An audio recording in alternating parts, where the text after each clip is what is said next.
आप सभी को नमस्कार।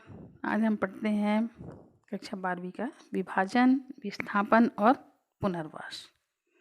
भारत का विभाजन हुआ, इसके बाद विस्थापन, शरणार्थी समस्या हुई और इनको बसाने के लिए क्या क्या काम किया गया।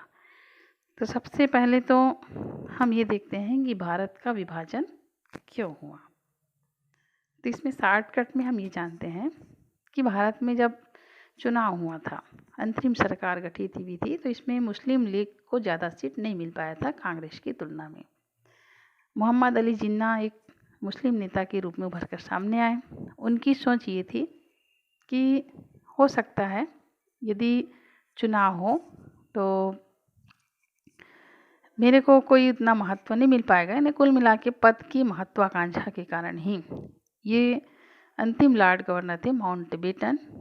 इनके साथ मिल करके पाकिस्तान नामक मुसलमानों के लिए अलग राज्य बनाने की मांग की और इनके द्वारा फिर 14 अगस्त 1947 को पाकिस्तान नामक अलग राज्य बनाया गया।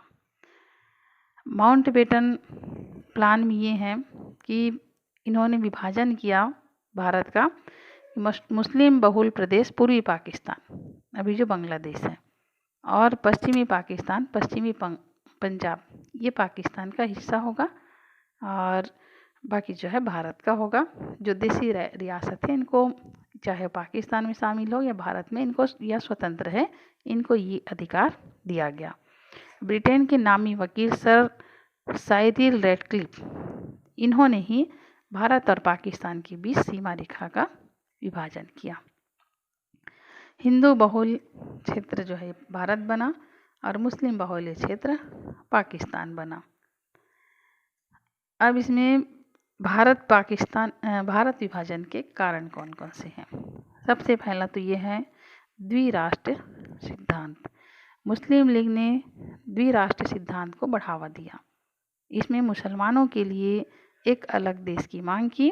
जैसा हम पढ़ चुके हैं कि इनकी सोच जो है ये कट्टरवादी मुसलमानों की थी और ये मुसलमानों के लिए अलग राज्य की मांग कर रहे थे, क्योंकि जवाहरलाल नेहरू से इनका उस समय कुछ विचार नहीं जम पा रहा था और ये इनको अलग से एक तरह से महत्वाकांक्षा थी कि मैं अपना देश का स्वयं प्रतिनिधि करूं। तो मुसलमानों के लिए अलग राज्य की मांग करने लगे और अंग्रेज़ों ने भी इसको बढ़ावा दिया। दूसरा है कांग्रेस और मुस्लिम लीग में प्रतिस्पर्धा। 1906 में जब मुस्लिम लीग की स्थापना हुई तो इसके बाद से ही हिंदू मुस्लिम एकता में दरार आनी शुरू हो गई और इस दरार आने के बाद दोनों कट्टर एक दूसरे के दुश्मन बन गए। अंग्रेज़ों ने इस दुश्मनी को और हवा दी। तीसरा है अंग्रेज़ों की फूट डालो राज करो की नीति। अंग्रेज़ शुरू से ही ये नीति अपनाए थे, फूट डालो और राज करो, इसीलिए भारत पर ये राज स्थापित कर पाए। अंग्रेज़ हिंदुओं से हिंदुओं के समान, मुसलमानों से मुसलमानों के समान बातचीत करते रहे और जब मुसलमानों ने अलग देश की मांग की तो अंग्रेज़ों ने सहर्ष से इसको स्वीकार कर दिया और मुसलमानों के पक्ष में भी निर्णय दे दिया। फिर सांप्रदायिक दंगे। भारत में लगातार सांप्रदायिक दंगे हो रहे थे। हिंदू और मुसलमान एक दूसरे को मार काट रहे थे, जिससे जन और धन दोनों का नुकसान हो रहा था। इसीलिए कांग्रेस ने भी इस परिस्थिति को रोकने के लिए, इन दंगों को रोकने के लिए भारत का विभाजन करना मुनासिब समझा। पांचवा है लॉर्ड माउंटबेटन का प्रभाव। लॉर्ड माउंटबेटन जैसे ही भारत आते हैं, पंडित जवाहरलाल नेहरू जब भी तक ये कहते थे कि भारत का विभाजन नहीं होगा, लेकिन लॉर्ड माउंटबेटन के प्रभाव के कारण वो इस बात को विरोध नहीं किए, इन्हें न पक्ष में बोले न विपक्ष में बोले, तटस्थ रहे। इनकी एक तरह से मौन स्वीकृति ही हो गई, या लॉर्ड माउंटबेटन के प्रभाव के आगे बोल नहीं सके, हम ये कह सकते हैं, चुप रहे। तो इसके प्रभाव के कारण भी भारत का विभाजन हुआ। विभाजन की प्रक्रिया में कठिनाई। भारत पाकिस्तान का तो विभाजन हुआ, लेकिन इस विभाजन की प्रक्रिया में कुछ कठिनाई आई। जैसे सबसे पहली कठिनाई ये आई कि ब्रिटिश भारत में किसी भी स्थान पर पूरी तरह मुस्लिम बाहुल्य नहीं था। हिंदू लोग तो ज़्यादा ही थे, लेकिन किसी स्थान पर ये मुस्लिम बाहुल्य नहीं था। हालांकि देश में पूरब में बंगाल और पश्चिम में पंजाब प्रांत में मुस्लिम जनसंख्या ज़्यादा थी, इन्हें संकेंद्रण था, ज़्यादा थी हम ये कह सकते, लेकिन पूरी जनसंख्या मुस्लिम नहीं थी। यदि इन दोनों प्रांतों को संप्रदाय के आधार पर विभाजित कर दिया जाता तो पाकिस्तान के दो हिस्से होंगे, एक पश्चिमी पाकिस्तान और दूसरा पूर्वी पाकिस्तान। ऐसा किया भी गया, एक पश्चिमी पाकिस्तान और पूर्वी पाकिस्तान दोनों को मिला करके पाकिस्तान बना। लेकिन इन दोनों के बीच में कौन था? भारत था।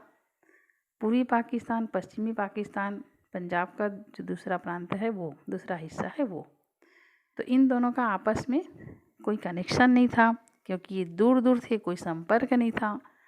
इसी के कारण बाद में यही पूर्वी पाकिस्तान बांग्लादेश नामक नया राज्य बनता है। दूसरी कठिनाई ये हुई कि सभी मुस्लिम क्षेत्र पाकिस्तान में शामिल होना नहीं चाहते थे। शेख अब्दुल गफ्फार, जिसको सीमांत गांधी के नाम से भी जाना जाता है, ये उत्तरी पश्चिमी सीमा प्रांत के लोकप्रिय नेता थे। ये पाकिस्तान में शामिल होना नहीं चाहते थे, लेकिन इनको मजबूरी में पाकिस्तान में शामिल होना पड़ा। हालांकि इन्होंने मांग किया था, लेकिन इनकी मांग को अनदेखा करते हुए इस क्षेत्र को पाकिस्तान में शामिल किया गया। तीसरी कठिनाई ये थी कि ब्रिटिश इंडिया के समय के प्रति पंजाब और बंगाल के अनेक भाग गैर मुस्लिम आबादी थी, तो इनका क्या होगा, इस पर कोई निर्णय 15 अगस्त 1947 तक नहीं हो पाया। और चौथी समस्या ये थी कि सीमा के दोनों तरफ अल्पसंख्यक वर्ग थे, जिन पर बंटवारे के बाद हमले होने लगे। फलस्वरूप उनको ना चाहते हुए दूसरे बहुसंख्यक वाले क्षेत्र में जाना पड़ा। अल्पसंख्यक मतलब ये है कि भारत में मुसलमान थे और पाकिस्तान में हिंदू थे। पाकिस्तान में हिंदुओं के ऊपर आक्रमण हुआ, भारत में मुसलमानों के ऊपर। फलस्वरूप उनको एक सीमा से दूसरी सीमा या दूसरी जगह जाना पड़ा। विभाजन के परिणाम 1947 में जब भारत का विभाजन हुआ, तो विभाजन के परिणाम ये हुआ कि जो अल्पसंख्यक जनसंख्या थी, ये एक देश से दूसरे देश न चाहते हुए भी उनको जाना पड़ा। लाहौर, कोलकाता, अमृतसर जैसे बड़े और ऐतिहासिक नगर सांप्रदायिकता की आग में जलने लगे। हिंदू और सिख बहुल्य इलाकों में मुसलमानों ने जाना छोड़ दिया और मुस्लिम इलाकों में हिंदुओं ने जाना छोड़ दिया। तो सांप्रदायिकता आधार पर भारत का विभाजन हुआ। ये बहुत दुखदाई परिणाम लेकर आया। इसका कौन कौन सा परिणाम हुआ? तो दो परिणाम विशेष तौर पर हुआ। पहला परिणाम है सांप्रदायिक दंगे हुए। सांप्रदायिक दंगे में जब विभाजन की प्रक्रिया लागू की गई तो कई स्थानों पर सांप्रदायिक दंगे अधिक तीव्र हो गए। पाकिस्तान में बड़ी संख्या में सिखों की हत्या की गई। इसी तरह भारत ने मुस्लिम अल्पसंख्यकों की हत्या, उनके विरुद्ध अत्याचार किए गए, उनकी संपत्ति लूट ली गई, अमानवीय अत्याचार किए गए, महिलाओं का अपहरण किया गया, उनसे बलात्कार किया गया, उनका धर्म परिवर्तन करवाया गया। कई शहर जैसे लाहौर, अमृतसर, कोलकाता में जनसंख्या की धार्मिक बहुलता के आधार पर सांप्रदायिक जोन बन गए, जहां दूसरे धर्म के लोग जाने की हिम्मत नहीं जुटा पाए। इन्हें जिन क्षेत्रों में हिंदू ज़्यादा थे वहाँ मुसलमान नहीं जा पाए, जिन क्षेत्रों में मुसलमान ज़्यादा थे वहाँ पर हिंदू जाने की हिम्मत नहीं जुटा पाए। देश के विभिन्न हिस्सों में इतना अधिक व्यापक दंगा हुआ, सांप्रदायिक दंगा हुआ कि उनको संभालना भी एक कठिन कार्य था। महात्मा गांधी 15 अगस्त 1947 में नई दिल्ली में होने वाले स्वतंत्रता समारोह में भाग नहीं हो सके, क्योंकि इन दिनों बंगाल में सांप्रदायिक दंगों को शांत कराने के लिए प्रयासरत थे। सांप्रदायिक दंगों में दोनों देशों में 5 से 10 लाख लोग हत्या के शिकार हुए। कई समाचार पत्र और फिल्मों में इस दंगे को चित्रण किया गया है, जिसमें खास करके गदर पिक्चर में आप देख सकते हैं, और गोविंद निहलानी की फिल्म है तमस, इसमें भी आप इन दंगों को देख सकते हैं। दूसरा परिणाम क्या हुआ, तो जनसंख्या का विस्थापन और शरणार्थियों की समस्या।